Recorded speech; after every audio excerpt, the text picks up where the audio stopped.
தக்காளி சட்னி செய்கிறேன். என்னென்ன போட்டு? கடலைப்பருப்பு, உளுந்து, உடச்சக்கடல, பச்சை மிளகாய் இதெல்லாம் போட்டு ஃபஸ்ட்டு தாளிச்சுக்கோங்க. விருதுநகர் தக்காளி சட்னி.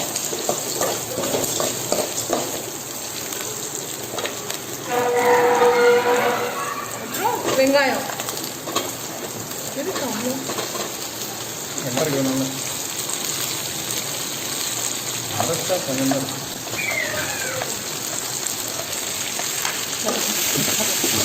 வெங்காயம் போட்டு வதக்கிக்கோங்க. பொன்னிறமா வறுத்துக்கோங்க.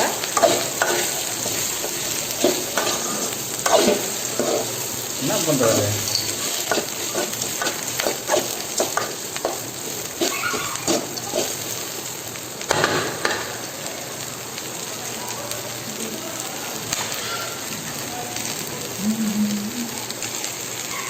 கொஞ்சம் மஞ்சள்,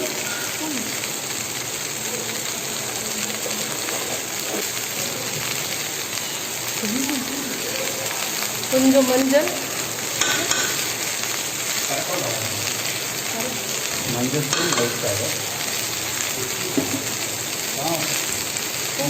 மிளகு பொடி கொஞ்சம்,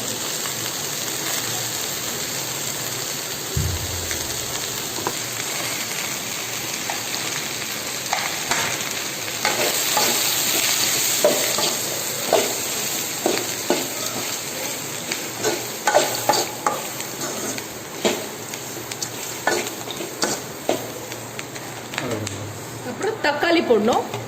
அவ்வளோதான் ஃபைனல். ஆற வச்சு மிக்சியில் அடித்து கொஞ்சம் தாளித்து எடுத்தா தக்காளி சட்னி.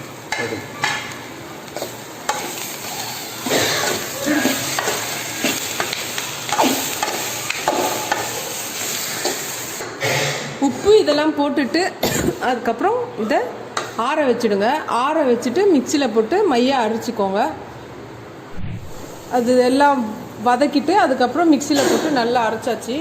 இப்போ இதை தாளிக்கணும். தாளிக்கிறதுக்காக கடுகு, ஜீரகம், அப்புறம் கொஞ்சம் உளுந்து, அப்புறம் கருவேப்பிலை.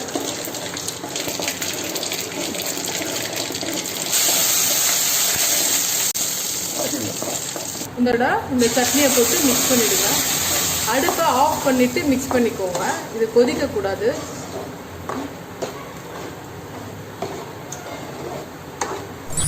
சுவையான விருதுநகர் சட்னி ரெடி.